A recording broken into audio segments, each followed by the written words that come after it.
Dobrodošli vsi skupaj na današnjem dogodku.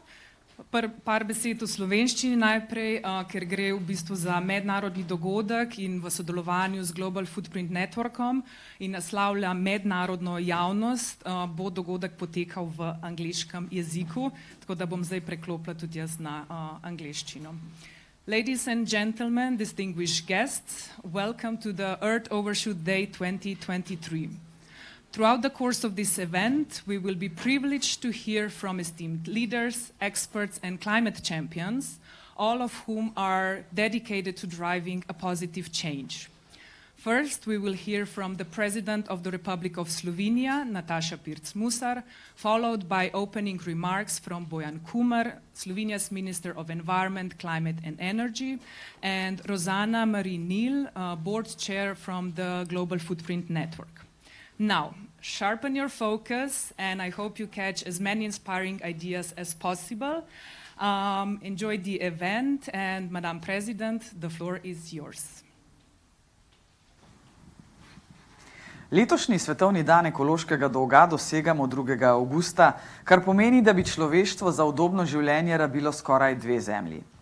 Slovenija pa je svoj dan ekološkega primanjkljaja dosegla že 18. aprila. Če bi torej naš povprečen življenjski slog živeli vsi zemljani, bi zanj potrebovali 3,4 zemlje. Znanost nas opozarja, da je sedanje desetletje ključnega pomena za to, da bi obrnili trend izpuščanja toplogrednih plinov in s tem dosegli cilj ustavitve segrevanja zemeljskega površja na 1,5 stopinje v primerjavi s predindustrijsko dobo. Vedno bolj ekstremni vremenski pojavi in naravne nesreče okrog nas na tako rekoč dnevni ravni so jasno opozorilo, da časa resnično ni več. Slovenija pa se segreva 2-krat hitreje od svetovnega povprečja. Tudi v Sloveniji potrebujemo bolj ambiciozne politike za prilagajanje podnebnim spremembam in njihovo blaženje. Zato pozivam predvsem k oblikovanju močne in enotne politične volje za večjo odgovornost in učinkovitost naše države pri sprejemanju in izvajanju odločnih korakov zoper podnebno, okoljsko in biodiverzitetno krizo. Ti ukrepi morajo biti celostni in dolgoročni. Država mora pri podnebnem upravljanju in prostorski ureditvi usmerjati in podpirati tudi regionalno in občinsko raven. Pozdravljam proces oblikovanja novega zakona o podnebnih spremembah in prenovi nacionalnega, energetskega in podnebnega načrta. Prav je, da ta proces vključuje širše posvete z različnimi deležniki in tudi civilno družbo. Pričakujem, da bodo ti glasovi slišani in ustrezno upoštevani v končnih inačicah zakona oziroma načrta. Slovenija zaostaja pri rabi obnovljivih virov energije, zato pozdravljam novi zakon o umeščanju naprav za obnovljive vire energije v prostor. Hkrati pozivam vlado, da v nadaljevanju za njegovo izvajanje in prostorsko umeščanje določi osnovne standarde za varstvo ljudi in narave. Država, ki je dolžna skrbeti za našo zdravo življenjsko okolje, naj pri tem k sodelovanju povabi ustrezno stroko, tudi krajinske arhitekte. Boj zoper podnebne spremembe namreč ne sme iti na škodo narave. Narava je v tem najpomembnejšem izzivu sodobnega časa naša ključna zaveznica. Prehranska varnost oziroma suverenost v povezavi z ohranjanjem rodovitnosti prsti bosta vedno pomembnejši. V krogotoku narava, kmetovalec, potrošnik, se zavzemam za podporo kmetovanju po načinu ekološkega ohranitvenega kmetijstva. Oktobra letos bom gostila forum o prehranski suverenosti. Sedaj je naša samooskrba, posebej sadjem in zelenjavo, veliko prenizka. Poraba mesa v Sloveniji pa je previsoka in tedenski dan brez mesa bo tudi zdravju prijazen. Gospodarstvo bo moralo zadovoljevati potrebe vseh znotraj zmogljivosti planeta. Slovenija je zavezana k zelenemu dogovoru znotraj Evropske unije. Podjetja bodo svojo konkurenčnost temeljila tudi na izpolnjevanju teh novih zelenih standardov. V našo družbo vključujmo načela in ukrepe krožnega gospodarstva. Del podnebno-okoljske enačbe je tudi podnebna pravičnost, ki prepoznava najbolj podnebno ranljive regije in prebivalce, tako na globalni kot državni ravni. Vsem moramo omogočiti udejanjanje zelenega prehoda in možnost za prilagajanje na posledice podnebnih sprememb. Ocenjujem, da je javna podpora zelenemu ukrepanju in varstvu okolja visoka. To res presega tradicionalne ideološke delitve in mora biti stvar širšega nacionalnega soglasja. Zdaj se odločamo o tem, v kakšni državi želimo živeti naslednjih 20 ali 30 let. Skupaj in vključujoče moramo sprejeti prave in dovolj odločne ukrepe za to, da bo Slovenija v naslednjih desetletjih sodobna, zelena in tehnološko inovativna država, iz katere mladi ne bodo več odhajali, temveč bodo lahko živeli in delali v varnem, privlačnem in ustvarjalnem domačem okolju. Ne več na račun prekomernega izčrpavanja naravnih virov, temveč v sozvočju z naravo in v zdravem življenjskem okolju. Pravico do zdravega življenjskega okolja nam zagotavlja naša ustava. Posebej ponosna sem, da je Slovenija skupaj s podobno mislečimi državami dosegla priznanje nove človekove pravice do čistega in zdravega življenjskega okolja v Organizaciji Združenih narodov in na lanskem COP27 v Egiptu. Na letošnjem COP28 v Dubaju bomo nadaljevali s prizadevanji za uresničevanje te pravice v naših državah. Ljudje planet uničujemo, a ljudje smo edini, ki ga lahko rešimo. Vsak in vsi skupaj se moramo potruditi po svojih najboljših močeh, to je naša dolžnost. Spoštovani gostje, obeležitev dneva svetovnega ekološkega dolga je jasen opomin, da zaskrbljujoče hitro izčrpavamo naravne vire. Gre za simbolično mejo, ki jo prestopimo veliko prezgodaj in ki pomeni netrajnostno pot našega razvoja. Vendar naj pojasnim. Dan svetovnega ekološkega dolga ni razlog za obup, temveč je poziv k ukrepanju. Struktura ekološkega odtisa Slovenije kaže, da je od tega največ, približno 60% ogljičnega odtisa. K temu največ prispevajo izpusti v prometu, zlasti osebni prevoz in poraba energentov v bivališčih, velik pa je tudi ogljični odtis storitev. Ker se tega zavedamo, smo v začetku leta prvič ustanovili ministrstvo, pristojno za podnebje, s čimer dajemo podnebnemu ukrepanju potrebno težo. Hkrati pa smo v pristojnost ministrstva prenesli še energetiko in prometno načrtovanje, sektorja z največjimi izzivi razogljičenja in sektorja, ki lahko veliko prispevata k zmanjševanju ekološkega odtisa države. Ukrepati smo pričeli takoj. V začetku mandata smo sprejeli zakon o celostnem prometnem načrtovanju z namenom zmanjševanja negativnih vplivov prometa na okolje. Nato smo sprejeli zakon o spodbujanju alternativnih goriv v prometu. Pred 2 tednoma pa še zakon, s katerim želimo že v naslednjih nekaj letih povečevati delež obnovljivih virov energije, predvsem vetra in sonca. Z ukrepanjem v teh 2 sektorjih želimo preprečiti, da bi bilo to desetletje izgubljeno. Moramo pa do leta 2030 storiti še veliko. Med drugim pripravljamo podnebni zakon, ki bo zastavil okvirje za nadaljnje zmanjševanje toplogrednih plinov in krepitev odpornosti na podnebne spremembe. Posodabljamo tudi nacionalni energetsko-podnebni načrt v smeri ambicioznejših ciljev do leta 2030. S tem izpolnjujemo našo zavezanost Evropskemu zelenemu dogovoru in pospešenemu prehodu v krožno gospodarstvo.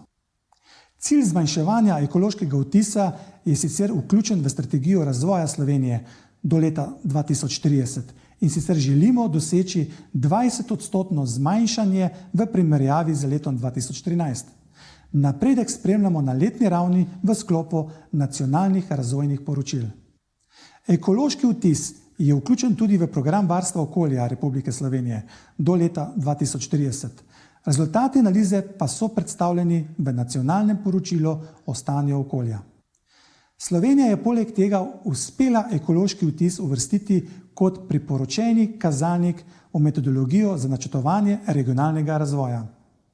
Da bi še dodatno pokazali pripravljenost in sposobnost Slovenije za ukrepanje nameravamo izvesti še več ukrepov. Letos bomo v sodelovanju z Global Footprint Networkom podprli slovenske regije pri uporabi kazalnika. Načrtujemo uporabo metodologije Global Footprint Networka za izračun ogljičnega odtisa hrane ter vzpostavljamo tako imenovani One Hour Club, ki bo namenjen malim in srednje velikim podjetjem, ki bo predstavljen v nadaljevanju tega srečanja. Kot sem omenil na začetku, dan svetovnega ekološkega dolga ni razlog za obup, temveč je poziv k ukrepanju. Če danes pogumno ukrepamo, lahko na novo opredelimo svoj odnos do narave in zagotovimo harmonično sobivanje med človeštvom in zemljo. Hvala za vašo pozornost. As chair of Global Footprint Network, I'm grateful you're part of the launch of this year's Earth Overshoot Day.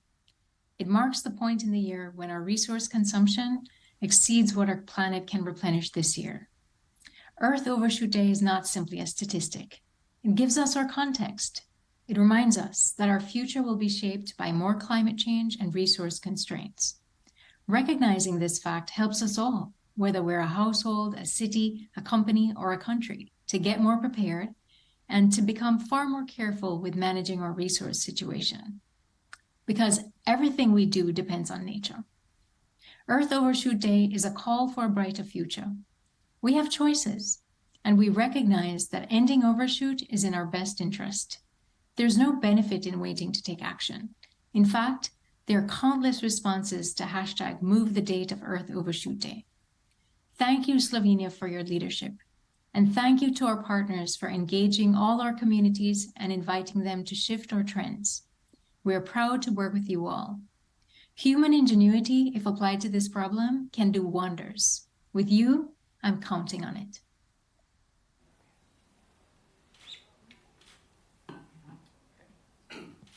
Good morning to everyone. My name is Alessandro Galli, and I'm the director of the Mediterranean MENA program at Global Footprint Network. I would like first to thank the government of the Republic of Slovenia for hosting us, and also the Minister of Environment, Climate and Energy. And I'm going to give you like a short presentation just to provide a context about Overshoot, mainly touching on what it is about, why we are in this situation, and what we can do about this.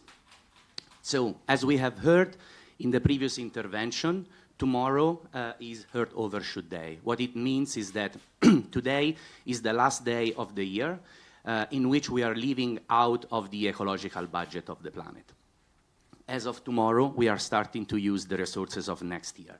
What this means, actually, and here you see like a schema, is that while the size of our economy back in the 50s and in the 60s was way smaller than the size of our natural capital, in just about 5 decades, we have completely changed the situation, and the size of our economy now is much bigger than the biocapacity of our planet, the capacity of the planet to, let's say, sustain our activities.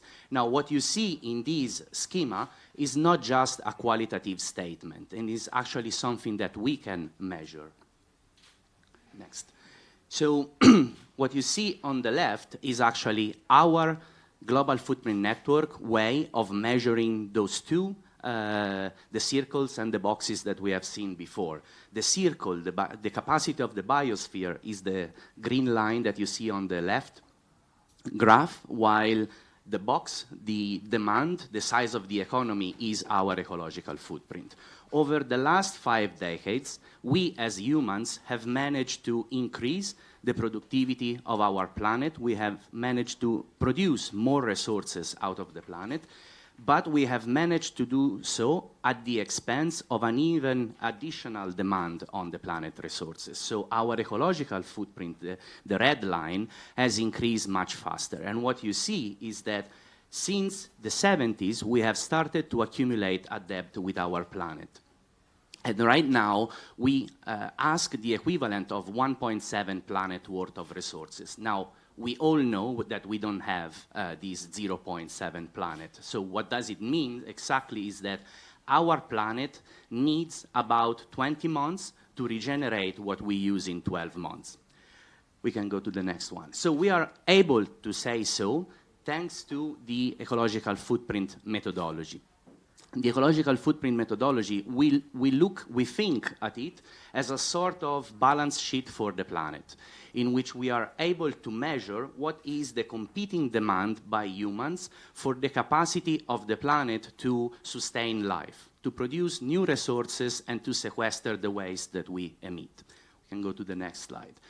Now, something very important to point out is that when we look our ecological footprint results together with the UN Human Development Index data, we see actually a sad reality.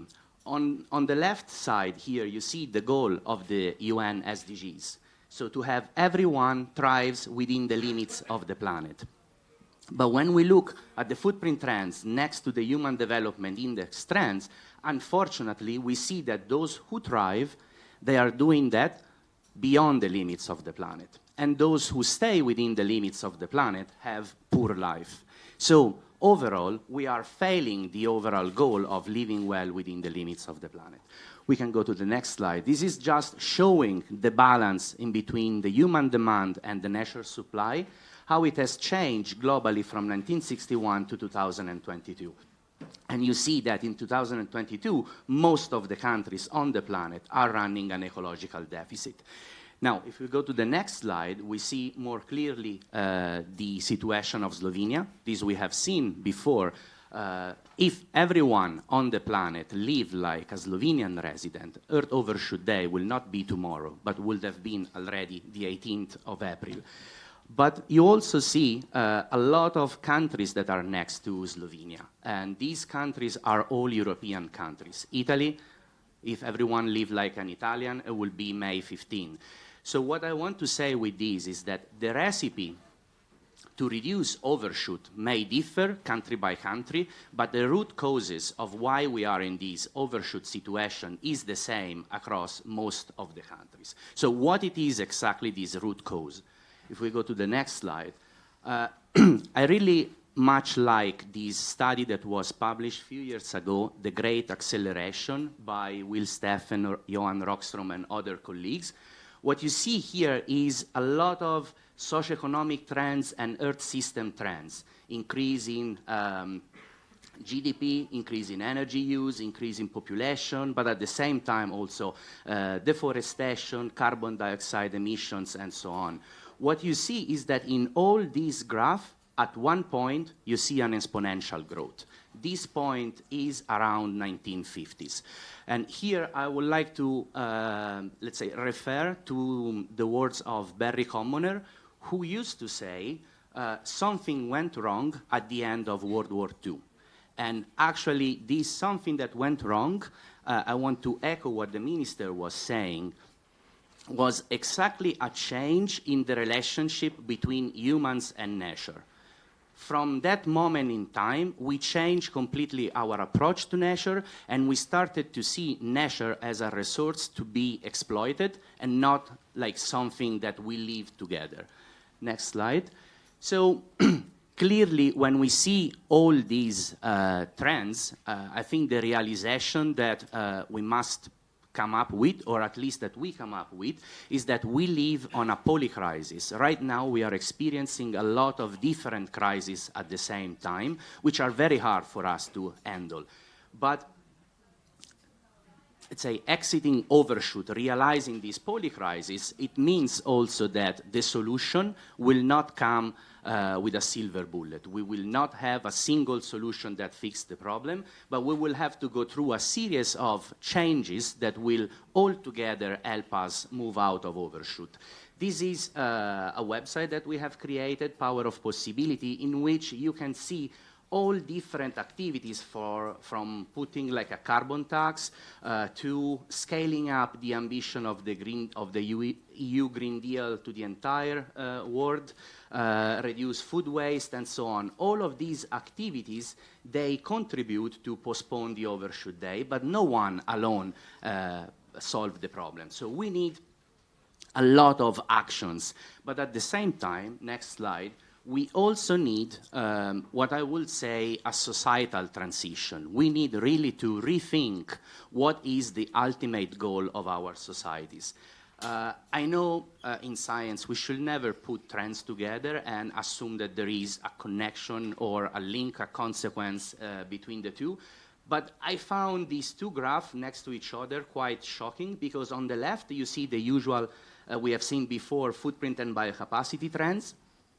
On the right side, you see the comparison between the GDP at the world level and the genuine progress indicator. The genuine progress indicator is, let's say, a better measure of well-being, okay? And what we see is that right around the 70s, which is when humanity's footprint started to exceed the biocapacity of the planet, we also started to diverge these two trends. So economic growth was no longer economic, was uneconomic, because the cost of economic growth were more than the benefits. So since the 70s, our well-being has been stagnating.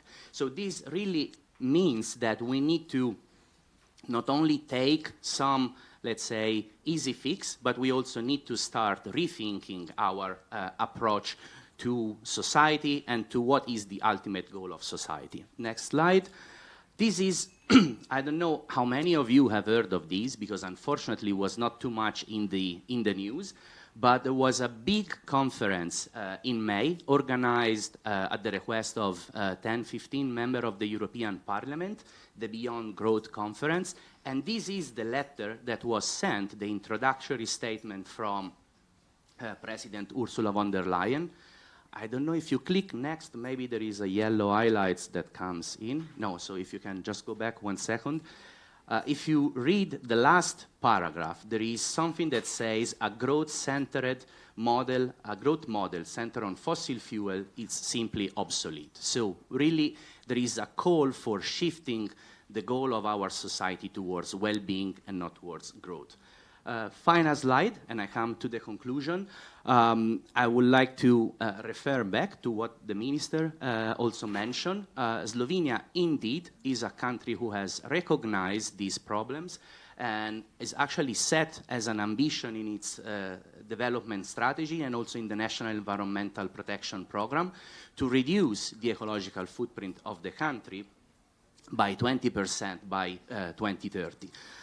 We work with the government over the past few years and come up with a study with a sort of initial recommendations on how, the initial steps that could be made to reverse the situation. They go through a more energy efficient urban planning, transitioning to a net zero, to a zero carbon energy system, prioritize the management of forest, which is really like the biocapacity, the bulk of the biocapacity of the country, and also prioritize regenerative agriculture. And all of these strategies, they also touch very much and are in line with EU policies. So with this, I would like to conclude this short introduction. And I think we want to shift now from introducing the problem to discussing how we can address the problem. So it's my pleasure to welcome on stage the Dr. Janezom Potočnik, who is the co-chair of the International Resource Panel. I hope I pronounce it like good enough. And at the same time, he will be joined on stage by Mr. Uroš Vajgl, which is the State Secretary for Environment and Climate. So they will explore more how we can collectively transition from overshooting the planet to achieving an harmonious balance with nature. Okay, thank you so much, and that's it from my side.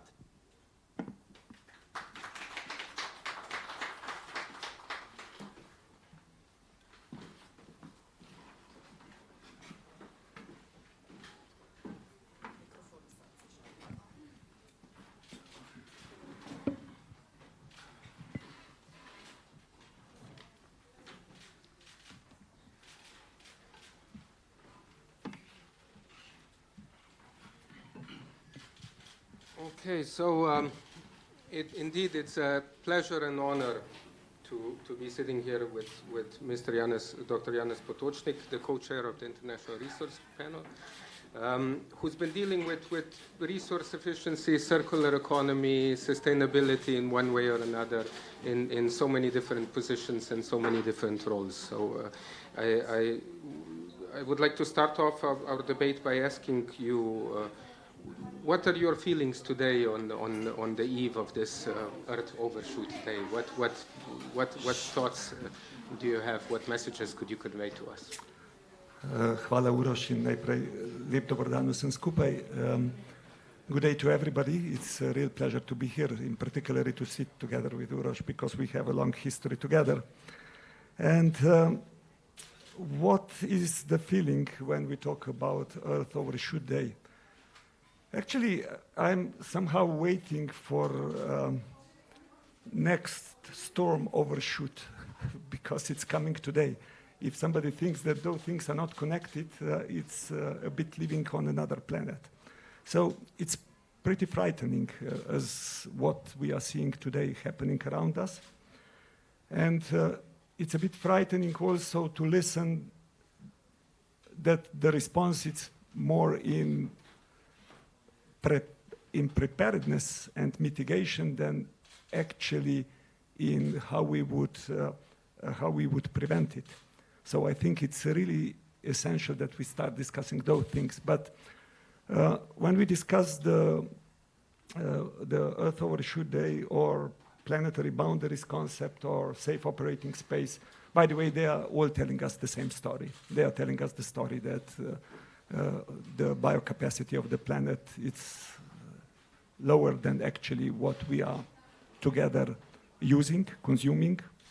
And if one would go to the core reasons of those things, it's not so difficult. So on one hand, you have the population growth, which we have heard about it.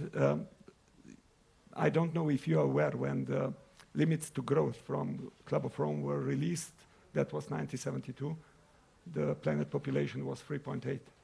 We have surpassed now 8 billion. So it's more than double in last 50 years. But of course, it's not only the growth of population, more important, it's the economic growth and the growth of well-being which we are enjoying, which again, both would not be the problem if we would not do all that in a wasteful and unfair economic model. And if the signals which we as producers and consumers are receiving would not simply lead us in the wrong direction, and they are leading us in the wrong direction. We can discuss that if you want more in detail. I was really enjoying the presentation from Alessandro, and by the way, all the addresses which we have heard, with one exception. Everybody is talking human and relation between human and nature. Come on, are we not part of nature or what? So it's actually the relation between humans and the rest of nature. And one of the major mistakes of the contemporary economics, and I'm economist and I can confess that this is one of the core problems, even in theory, is that we are considering humans as external to nature and not part of nature. And that basically the theory which we are developing, it's based on that kind of logic. It's as simple as that. Destroying nature is destroying ourselves. And we need to understand that this is one of the core problems which we are facing. But this was a bit longer reply to your question. Still very good reply. In the work of the International Resource Panel, you touch upon pressures that are the root causes of what we are experiencing now as well. You mentioned the effects of climate change. This we very lividly have experienced in Slovenia in the past weeks through natural disasters. But on the other hand, we're experiencing all sorts of pressures due to unsustainable resource use and unsustainable resource and inefficient resource management. What does your panel tell us on where we stand now and where we should be heading in the future? Yeah. Maybe Uroš, if you would allow me, before starting to tell what is the story of the panel, I think one of the problems, again, is that we don't look to the problems enough connected and holistically. Whenever we talk about how we exploit natural resources, just remember our history. So access to land, access to water, access to precious raw materials, minerals, and so on, were in the human history always the basis for our well-being. That's why all the colonialization, if you want, of nature in the past happened. So colonialization of natural resources was actually before colonization of people. Colonization of people was somehow following. So we were always aspiring to get to new natural resources so that we were building our well-being on the basis of that. And you see a lot of the wealth in Europe today which is based on that. But it's not only that. That access and everything, that was also the cause for a lot of conflicts, a lot of wars. And today, when we are talking about those issues, we simply don't understand that going into the direction of sustainability, it's actually a much broader story than environmental story. It's geopolitical story. It's the story of peace and war in the future. And if we will simply not understand it in that way, we will miss the point. Because that's what is at the center of this story. So what is International Resource Panel telling us? Actually, when we are saying natural resources, we think of materials, and materials, it's everything extracted from the earth, plus water and land. And one of the things which we are seeing, so we are following the trends in the last 50 years, the use of materials has more than tripled. Majority of that is connected to economic growth, but population growth is also an important factor. And when we are looking to impact on the triple planetary crisis, we are basically coming to the conclusion that 90% of biodiversity loss and water stress are connected to the resource extraction and processing, that half of climate change is connected to that, and 1/3 of pollution is connected to that, which is leading us then to the theoretical concept that it is absolutely necessary that in the future we decouple economic growth and well-being growth from the resource use and from the environmental impacts. Even in theory, even in science, some are saying that in history we have never done that. So according to that, it's actually difficult to prove and difficult to believe that this will happen. My answer to them, it's pretty simple. We have never tried, which is true, by the way. So we are just now, when we are seeing the problems, starting to develop that kind of thinking. So I think when you talk about circular economy, it's actually a kind of instrument. So theoretical concept is decoupling, while policy or political context, it's actually circular economy. And these things are pretty much connected. And for us in the International Resource Panel, core question, it's always how to meet human needs by using less energy and by using less natural resources. That's the core question. And one can provide human needs in much different way than we are providing them today. But fundamentally, we need to shift the logic and thinking, because it's not providing you a car, but providing you a mobility. It's not providing actually the house, but space to live. So the needs are different than actually the sectors, how governments are organized or how our life in silo is organized. Why that is so important? Because it's allowing you to provide much more efficient answers. Because if you search for an answer only in a sector, only in a specific area, you have limited possibility, including energy and including climate. That's why we so much believe that it's really important to look to both, not only cleaning the supply side, which is today the prevailing concept, but also asking ourselves the question, how can we provide human need more efficiently? So looking to the demand side, which you have also in your analysis, which were shown and explained by the minister, which you are basically doing, but sometimes we do not understand that this is that part of the story, that the consumption part, and actually consumption, it's not bad term, don't misunderstand me. Wastefulness, it's a bad term, because we all need consumption. But the way how it's organized, it's terrible. So the last sentence which I would like to say in this context is, we are currently in the last phase of providing Global Resource Outlook 2024. It will be released at United Nations Environment Assembly, UNEA. I think it's beginning of March next year. And the core shifts which we will do are exactly that. We will shift from looking to the maximizing GDP to maximizing well-being. We will not look anymore to sectors, but to human needs and provisioning systems, and do all the analysis, also the climate impact analysis, through that optic.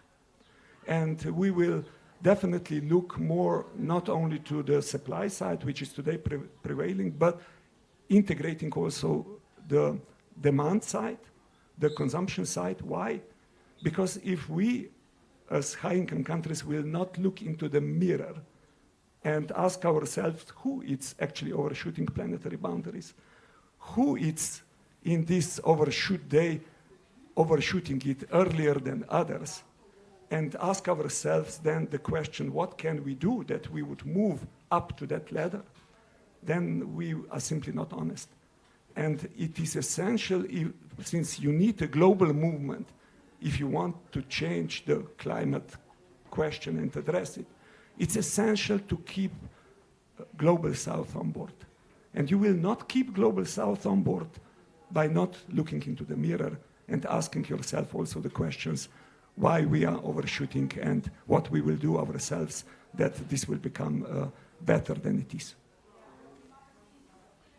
No, very, very good point. I mean, there is one aspect that you mentioned here, and that was in the minister's intervention as well at the beginning, and that is that the last State of the Environment report in Slovenia that is published every 5 years, it has a chapter on sustainable consumption. And in that, there is also a notion of meta-analysis done that 60% of the global, in this case now, greenhouse gas emissions are connected to choice patterns or consumer behavior of households. That many other environmental pressures are also linked to this.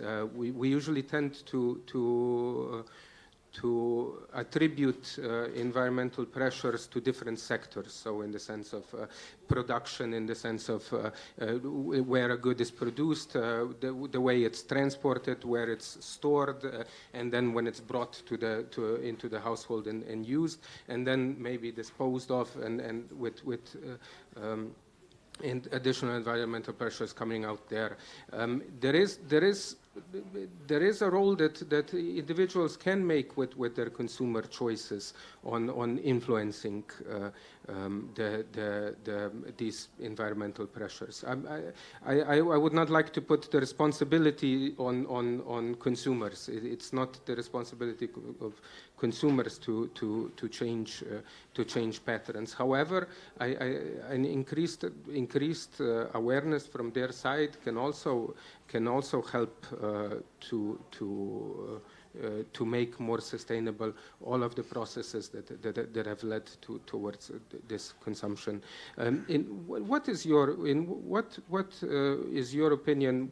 What are the most important steps that we can take to reverse these trends of environmental degradation? We haven't reversed them yet.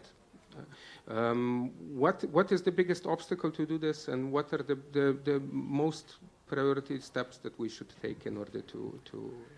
Yeah, if I would start maybe by a bit expanding your thoughts on consumption, which basically I agree very much. So by definition, consumption is very much linked to the consumer, but it's not so simple, unfortunately. So consumer needs to be informed, and the sentence, I can't do nothing, it's simply the wrong sentence. We all have to do something, and creating a critical mass, it's moving the mountains. And that's what the consumers can do. And they can also very much press on governments and also on the companies that the things would change. Being informed and also being aware that the situation should be improved. But consumption, and it's a kind of strange mix of the impacts of the consumers, which I mentioned, of government policy. So what are the signals which we are sending to consumers? Currently, the signals are a bit strange to expect that consumers will behave responsibly. So if you want to buy more environmentally friendly, healthier food, you have to pay more. If you want to build, the place to live in a more environmentally friendly way, you normally, if you build it in a way that you use less space, it's already the most important thing. But at the end of the day, normally, if you behave environmentally, also if you buy, for example, a new car, you have to pay more. So the signals are simply not telling us the right story. And at the end, it's also the companies. So I was just recently going through the Brussels airport, since I'm pretty frequent there, and it was written something like that: we are preparing for you new space for your consumption, or something like that, for your enjoyment. So yeah, if we are constantly bombarded on a daily basis, buy more, buy different, buy this, and by the way, we are manipulated, if we are honest, in many cases, because somehow the advertisements are telling us also the things which are simply not true. Because if all the beauty creams would be so effective, all of us would look differently, believe me. So it's a bit of this fundamental honesty which needs to be brought, and where also the governments needs to play the role. So my answer to your question would be, we simply need to look to economics, because the model which we have developed, as I said, it's wasteful and it's unfair. And as long as it is, and this is difficult to change, by the way, because people have, these are lock-ins, a lot of people have benefits from that. Even there is lots of times connection between the governments and the business sector. And it's really important that somehow this public interest, which is the objective of the public sector, that this is following, that this is the North Star which is leading our behavior and also our policy making. A lot of good is around, a lot is happening. It's simply not yet there as it should be. Because if I give you just one example, when we have had a bad experience with COVID, we have reacted quite effectively and immediately. So if you would just ask your question, would the work from home be possible without COVID? No. Today I read 70% of German companies are accepting work from home. So, and this is, by the way, the best way to tackle mobility, because that's where you start, how to limit the things. And if you would ask yourself, as a human need, how much of the clothes I was wearing during the COVID comparing to before the COVID? And I know what is the answer, but then ask yourself the second part of the questions. Were you happier or less happier? At least I was happier, because I was wearing the things which I enjoy and which makes me more comfortable. So these are actually human needs, and a lot of other human needs are imposed, and they are actually dictated from the outside. But we can simply, so if you, my point was, if you think, or if you see one thing as serious as COVID was, we are able to act very much. If we would see climate change in the same way, we would act the same way. But we are not seeing it seriously yet. And that's our problem. Our problem is that we think that those things which are happening this month around us will disappear. No, they will become more frequent, they will become our reality, and this, for all those who care for costs and economy, this will be terribly costly. Not only for economy, but also for us as for our lives. So I think it's essential. My essential point there would be we need to start take those things seriously. And when we will start to take them seriously, I'm absolutely convinced we will move quicker and better than we are moving today. Yeah, I very much agree with you. I think to take things seriously is the only way that we can approach sustainability. One challenge that I see in this, one challenge why we're not taking things seriously enough is that not everyone is as aware of the challenges of sustainability. And I remember when you were still commissioner for climate, for environment in the European Commission. You were then a policymaker, and you were trying to promote environment and later and circular economy as a mainstream throughout the policy areas. I remember the 7th Environmental Action Program was the first program that challenged the traditional thinking of sustainable development as a search of a balance or as a choice between environment, social or economic sustainability, whereby on certain manners we don't have a choice. We cannot have more in economy on the basis of less environment. There is a limit to how much economy this environment allows us, and the highlight, the notion of the program that living well within the boundaries of the planet was then taken on also in further environmental programs, and it created a sort of a framework in which it attempted to create a framework in which we would all operate. So my question to you is, looking now at the European Union or looking at policymakers also outside, has this message of sustainability, is it more widespreadly realized now than it was 15 years ago? Is it mainstreamed enough? One experience I also have from the European Union, we have environmental ministers meet in the Environmental Council, and I attended one in the spring after a couple of years discussing again the annual growth survey and the European semester economic programs, and basically the debates were still very much the same, that environmental ministers were saying that we need to be more that we need to be more mainstream, that it's the problem is that sustainability is handled only by us, but not by the colleagues responsible for industry, not by the colleagues responsible for agriculture, not by the colleagues responsible.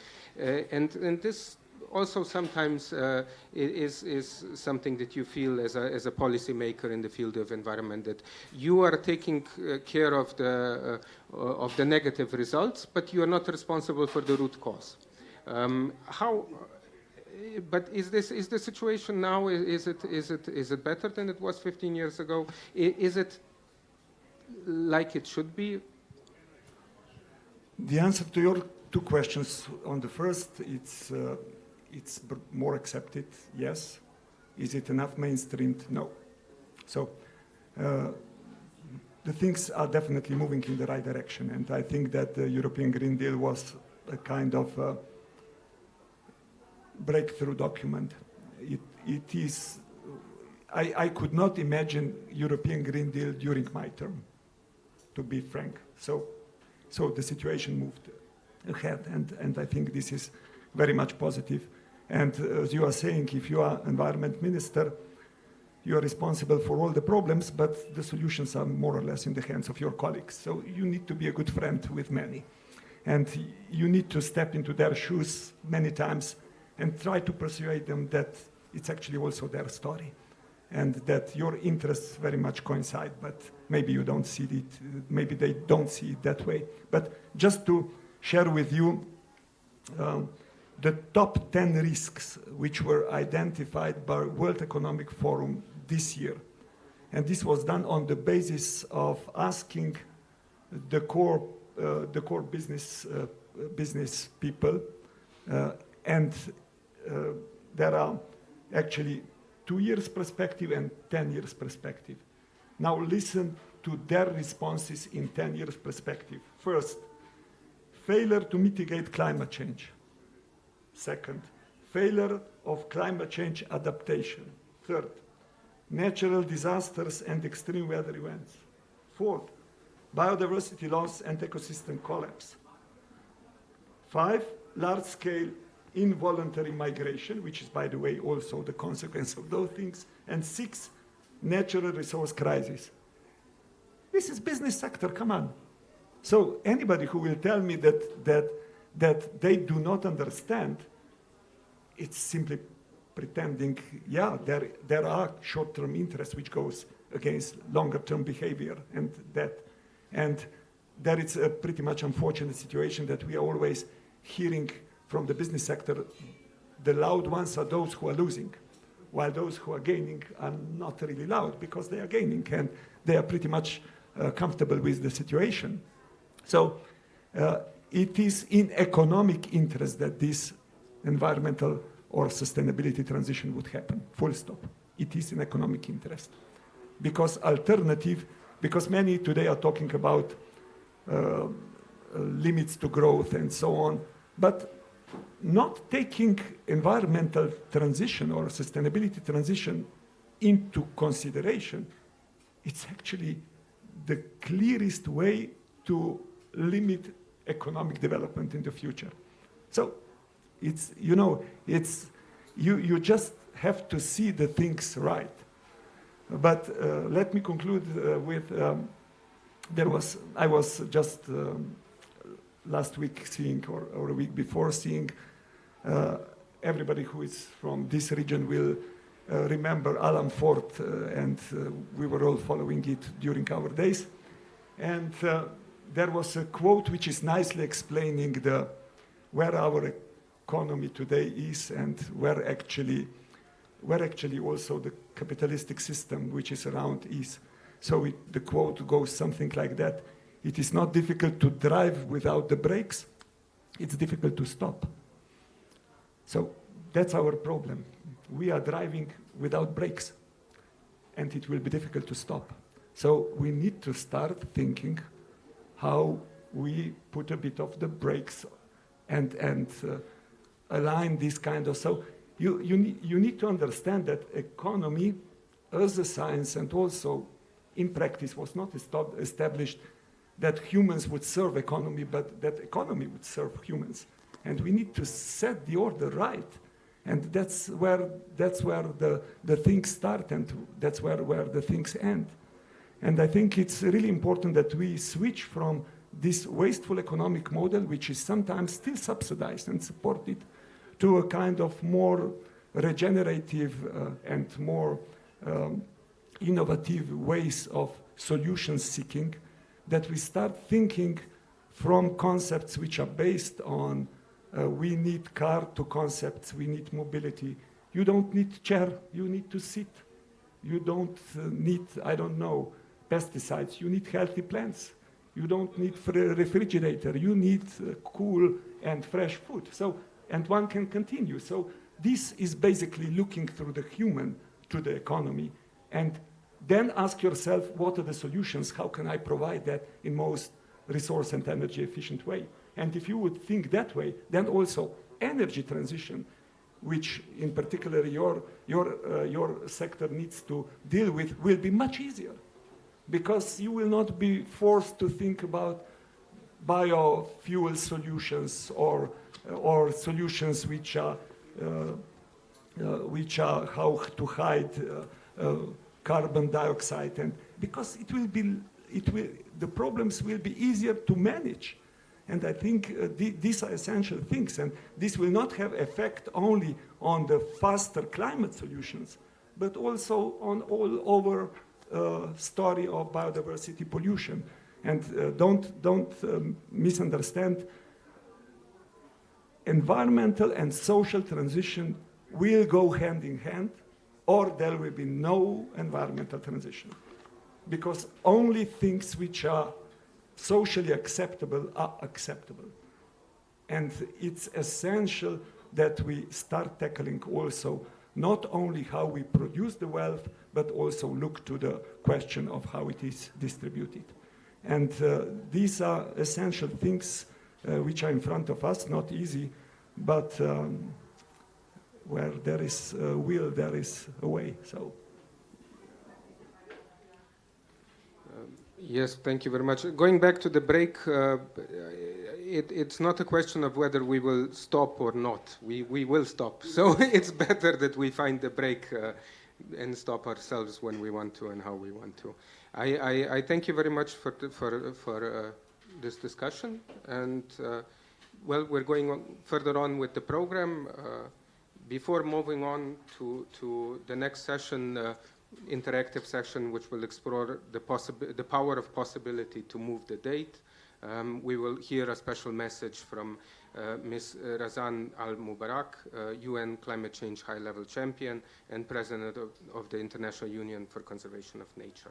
So please take. Yeah, thank you, Uroš. You are doing great work here in Slovenia. Just continue like that, and we'll do something good. Thank you. Gladly. Thank you. Without question, restoring and preserving our planet's ecosystem on which we all depend is one of our greatest tasks. Many of the environmental challenges we face arise from our excessive demands on the planet, far exceeding its capacity to replenish itself. To address this, we must establish robust metrics that serve as guides and help us monitor our progress. The concept is simple. Measure what you treasure. Like with managing money, nature needs robust accounting too. It is in our interest not to overspend. The Global Footprint Network and its partners have worked diligently over the years to develop such accounting for nature. Their assessments provide valuable insights, including the estimated date when humanity will consume as much from the Earth as it can regenerate within a year. According to the latest calculations by Global Footprint Network, Earth Overshoot Day for this year falls on August 2nd. With this metric in hand, any country, region, city, or company can assess its current standing and determine how it can contribute to postponing this date. This year's Earth Overshoot Day is slightly later than the previous year. It indicates progress in the right direction. We just need more of that. I firmly believe that we can strive for even greater achievements in the years ahead, ensuring a more secure and a more sustainable future. The crucial point is this. As we move towards moving the date, we have the opportunity to fortify our cities and countries. The real question lies in whether we possess the courage to seize these opportunities. Together, we have the power to move the date. Thank you for your unwavering commitment and contribution. So, ladies and gentlemen, the future of severe consequences of climate change is approaching more rapidly than most companies, societies, or cities in general can adapt. And these might be economically self-destructive for those who will not be able to prepare themselves. Therefore, welcome also to our panel with the title Possibility to Move the Date. This is important. So this is concluding conversation today on today's ceremony. So as mentioned by different speakers, possibility is also important to have a possibility. Possibility is also opportunity, but at the same time is also responsibility. So today we will talk about tremendous potential offered by numerous existing solutions, ideas, good practices. that can exemplify the power of possibility to move the date of the Earth Overshoot Day. Now, by encouraging people and businesses to adopt sustainable lifestyles, supporting policies that are aligned with the European Green Deal, which was also mentioned by Dr. Potočnik, which is really important, we can move the date. Now, our discussions are also aligned to adopt the sustainable lifestyle supporting policies that are aligned with the European Green Deal, as I mentioned, but also the Environmental Action Plan, the 8th report program, which envisions the future whereby 2050 people live within planetary boundaries, they live in the climate-neutral environment, inequalities are significantly decreased, and also we are restoring and preserving nature. So I'm delighted to introduce our panelists today. So Dr. Vlasta Hemir, the mayor of the municipality Selnica Obdravi, but you are also the director of the Climate and Energy Agency for the Podravni region. Yes, you're right. So on my left and on my right, we have a representative from the business sector, so Lucia Aleksic from Aquafil. Hello. And I'm Tomaž Gorenc from the Institute for Health and Environment. I'm also sustainability lead at Impact Hub Ljubljana. So as you can see, we have a representative from the business sector, we have a representative from the government on the local level, and the NGO representative. So we cover it all. But we will start with the municipality. So you have a lot of insights how to run the municipality, and you have also knowledge from the climate and energy topics. So how do you see municipality, your municipality that you're running, contributing to move the date on the local level? Yes, I think the municipalities as local government have a great power to move the things. It's not only the money sometimes that we think that are limits, but we know that in Slovenia sometimes we have a saying, if the money is a problem, then usually there is no problem.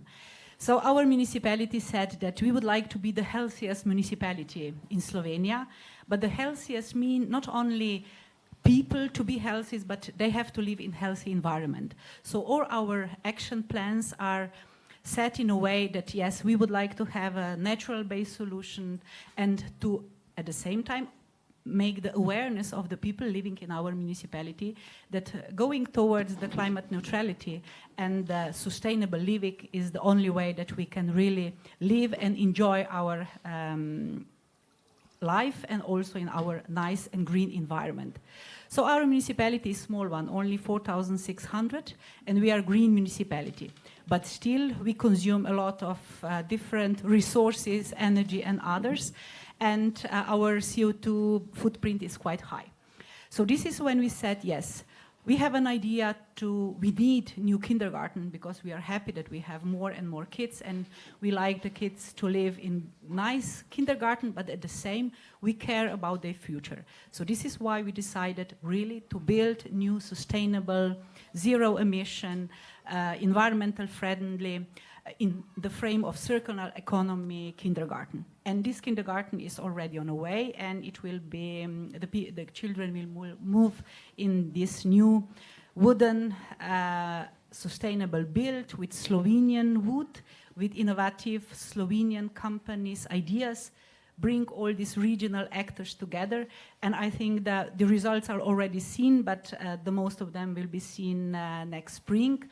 And I think this is the idea, and this is the showcase and showing the way how we really at the local level, when the local government together with the local people support such ideas, understand and then support such as ideas. Interesting. I mean, really innovative and progressive, and I think it's really a good example how to do things locally. On the local level. So, okay, let's go to business side now. Businesses were, business sector was also addressed during this event, and I believe you have a lot of experiences in that area. So, what is your company, this power of possibility to move the date? So, what kind of solutions do you offer to address sustainability? Yes, so maybe I need to put the things into the right context, so I start from the beginning. So I'm coming from Aquafil. We are a business, yes. And Aquafil is a polyamide 6 yarn producer and granulate producer. Our products are then later on used in the apparel industry, for the swimwear, for the underwear, sportswear, for the carpets, in automotive industry, and also, let's say, for some machine parts for the gear and so on. Traditionally, our raw material is coming from the fossil resources. But today, I dare to say, still humbly, that we are a small pioneer in the circular economy, because we have launched something like more than 10 years ago our flagship product, which is called EcoNil product. So what that is, it's a product which is made out of 100% recycled nylon 6 waste. The nylon waste is practically, let's say, collected from all over the world, from different kinds of industries, like fish farming industry, carpet industry, other types of, let's say, different kind of plastic parts from the plastic industry production, let's say. This type of waste is then recycled. It's not just any type of the recycling. In reality, it's a chemical recycling using the depolymerization process. It's a little bit technical, but still it's very important to distinguish this, just because the output of this process is then the recycled material, which has the same properties as if it was produced from the virgin material, which means we have later on endless possibilities how to use this material. So it's some sort of upcycling process. By this, we are, let's say, saving non-renewable resources and also creating environmental benefits such as reduced greenhouse gases and so on, and many other different benefits are still. But I have to say that also our products are already widely recognized and appreciated by the final consumers, by the brands, and let's say the biggest, let's say, apparel brands and carpet industry, automotive, and so on. So this is, let's say, our contribution to the circular economy, in short. Yeah, thank you. You mentioned that your brand, I mean, your products are recognized, right? But this was, I assume, not the case in the beginning, right? So this is a process, you know, because we live in society in general. So education, I think, is also important. Maybe I can contribute something from our side where we are working. For example, in Institute for Health and Environment and also in PHAP, we see really huge potential and still a bit a gray zone of education. I mean, this practical education, how to do things. That's why, for example, one example is also why with GFN developed a Slovenian version of ecological footprint calculator. So how to promote, how to educate sustainability in practice by sector. And now this tool is also used in schools. I think this is important from the educational perspective, right? And on the previous panel, I really liked it, by the way, but it was said, you know, consumers were mentioned, right, as individuals. This is important. Usually, we are pushing too much pressure on individuals. I mean, consumers cannot do everything. So this, yes, of course, they can do a lot, but this bottom-up approach is indeed important, but with also top-down approach. So bottom-up, top-down, let's meet halfway, but better soon as possible before it's too late. So that's why we need all. So as your suppliers, your buyers as well, right? So we need to educate at the same time. And maybe my experience that I'm actually from spring on in Impact Hub Ljubljana, we started a CIRCO program, which is in a way it's internationally tested program to help businesses to adopt the business model to be circular, you know. And now I saw also the problems or the lack of capacities on the other side, you know, to understand them. So cooperation, I think, is really important. Maybe just to add my 2 cents. So, but beside of education, I also see really important thing, motivation. So now let's go back to municipality, because I assume you you are doing a lot of things to motivate people, I assume. So how is with that? How your actually municipality found, your cabinet found the motivation to do things? Because you can do it business as usual. We heard it's sometimes easier.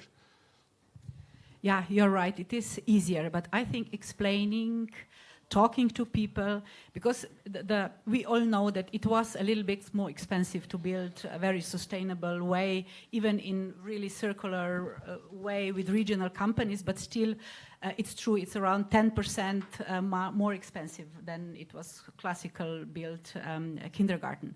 So many people ask, because we are a municipality with not a lot of budget, we still have to do very carefully with the money. So many people ask, yes, you have put so much more money in this sustainable kindergarten, but it's not other than any other we look around.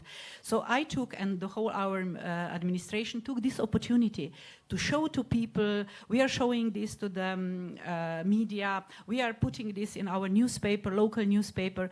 You know, what are these added value of such kindergarten? It's not everything in the money. So it will be much nicer indoor climate for children, for the people that work there. So they will have a much more healthier, without organic additives and everything. So if we look and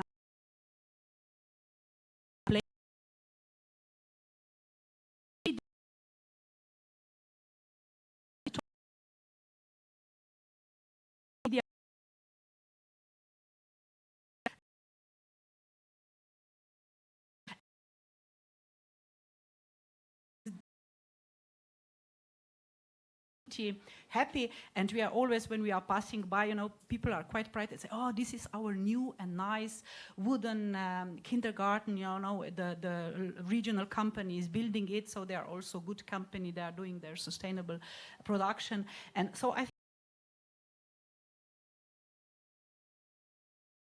telling others the story, just to have everything on a paper, I think it's, yes, they are saying, yes, everyone has everything on a paper, we are nice on the paper, but here, look, this will be the zero emission, carbon neutral and sustainable kindergarten that will have a positive effect on the health of our, not only the children, these children will be one day our main citizens, and they will organize the government and policy around. And I know if they grow with such an idea, if we promote it, if we put it everywhere, so they will be aware, yes, this is the way how we can do it in the future. And so it's something that is already built in the heart of the people.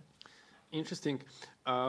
Maybe, okay, you went out of your comfort zone with your municipality. You do something, you know, innovative, as I said, and I think also the citizens of the, I mean, the inhabitants there will be or are already proud. But I bet you had a lot of challenges. Can you share about that? I mean, because it's obviously a good practice, but maybe, you know, to start something new is hard. What do you think? Yeah, it is, but it is always a challenge. You know, I'm the person that always say, you know, if there is a challenge, there should be a way. So I try to look for other practices. I talk to many of our colleagues around Slovenia and also in the EU. You know, if you were able to do it,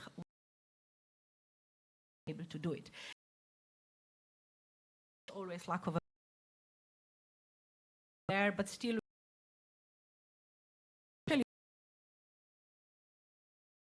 Had it this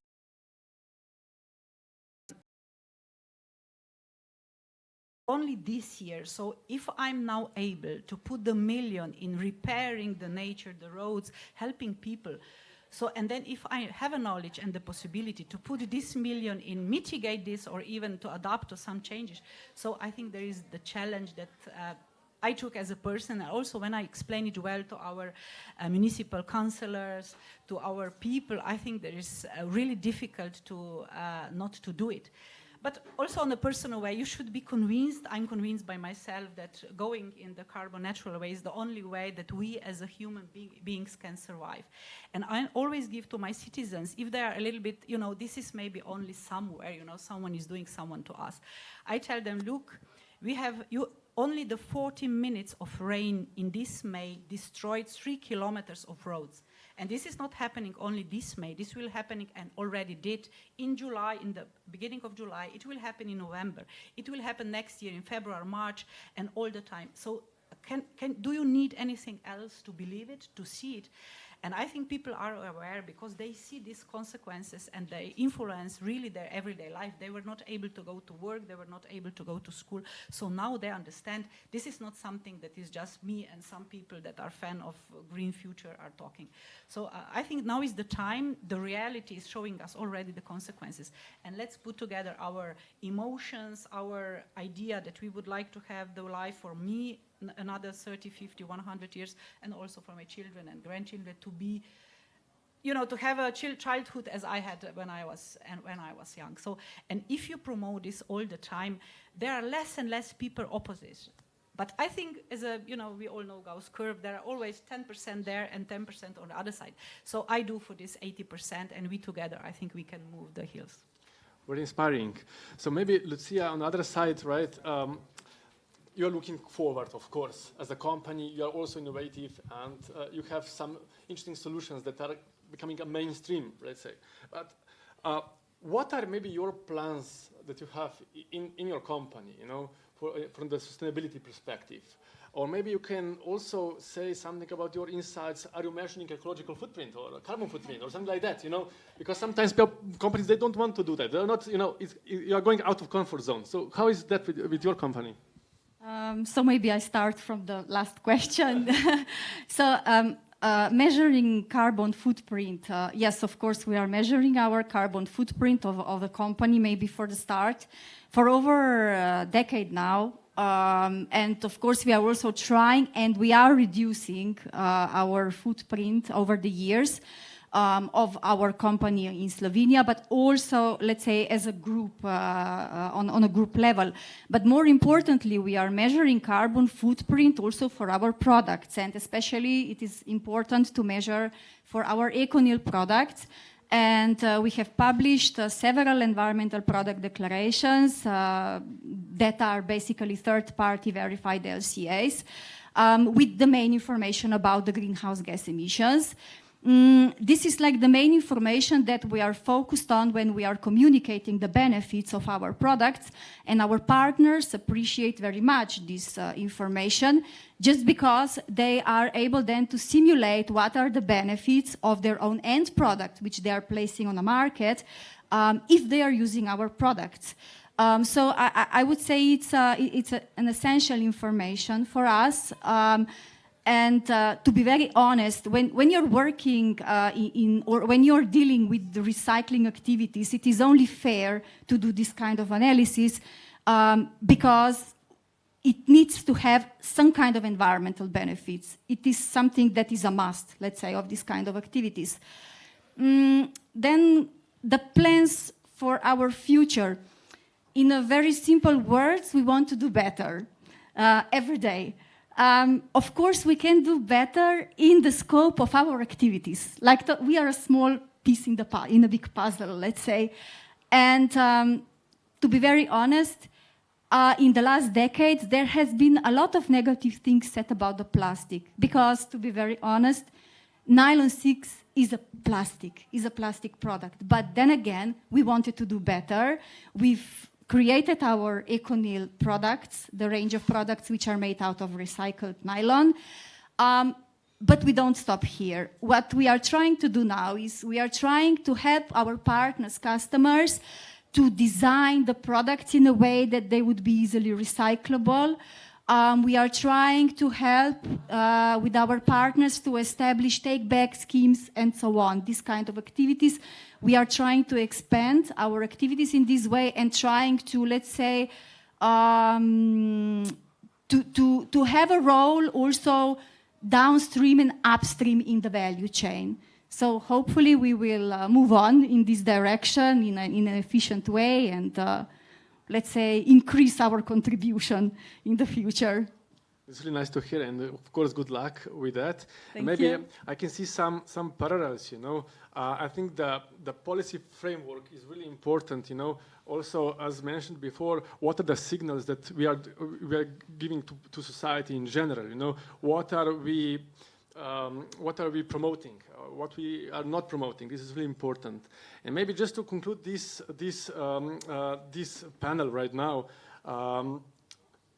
it's really important also the Green Deal and such framework is important. And while I was preparing for today's panel, I also checked, I usually read it quite often, but still, I double-checked again Power of Possibility of the Global Footprint Network website. One important measure, if half of the world would implement Green New Deal measures, we would move the date for 42 days. That's a lot. So this can be a conclusion for this panel. And I think the culmination of this event is happening right now with important keynote. So I am inviting the State Secretary, Mr. Uroš Vajgl, to announce and unveil the 1 hour initiative. So please.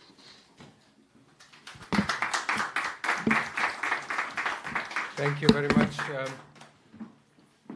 So it's been a very intense 1.5 hours. The challenges in front of us demanded this, and we had a very condensed discussion looking at both the diagnostics or the factors that brought us to where we are, to a brief discussion on some of the frustrations of why we're here and why we're not heading someplace else, but also to some highlights or some positive solutions and necessary changes for the future. It is in this context that we wanted to end this today's event with an announcement. We didn't want this to be another one of those commemorative days, like we have of the day of planet, the day of the planet, the Earth Day. There are so many commemorative days where when we are expected to say, "Aha, we are not sustainable. We want to be," and then we move on to the next day. We wanted this to truly be not just a launch, but a call for action. In this regard, what we wanted to aim was. In particular, the interest of companies to step up and protect their own ability to operate in a sustainable future. One thing that we discussed today is that this persistence of overshooting year after year after year has brought about many climate and also other and resource constraints, and is turning the necessity of companies to expand, to build long-term resilience to environmental pressures as a necessity. And what we would like to do is to announce the 1 hour initiative, which will hopefully assist companies in moving toward in this direction. The 1 hour club will be a 1-year program for Slovene medium and small and medium-sized enterprises. It will kick off, it will be in 2 phases. It will kick off with an academy. This academy is intended to offer expert-led workshops and knowledge resources aimed at increasing the awareness of the private sector about environmental accounting and reporting, and also in order to enable them to grasp the significance of their actions. And it will be followed by a 1 hour club, so the companies participating in the academy will be invited to join the 1 hour club, where we will offer metric support to companies that will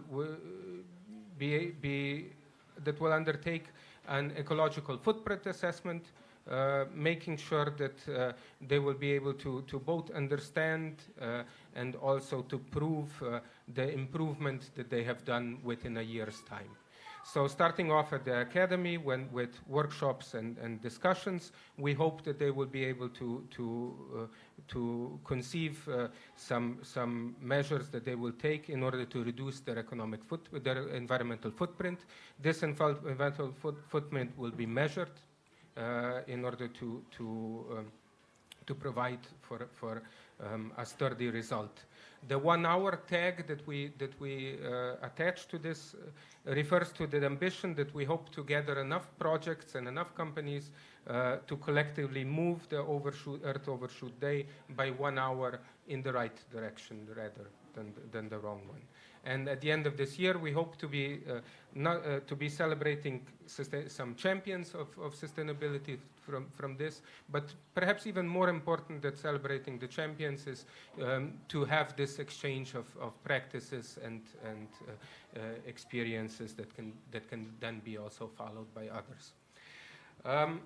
So with this announcement, I would like to conclude today's event by expressing gratitude to all, to the organizers, to the partners that helped us to organize this event, to the distinguished speakers, to the participants, everyone that has made this event possible.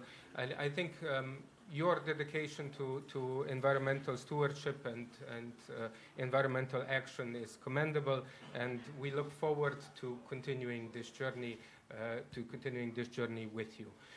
As we dive on to the next chapter of the Earth Overshoot Day in next year, I hope that we do this with a renewed enthusiasm and a more united commitment to create a sustainable, resilient, and balanced world, not only for ourselves, but also to the generations that come. We have the power to move the date, and we have the power to make a positive impact on this planet. Hvala lepa. Thank you very much.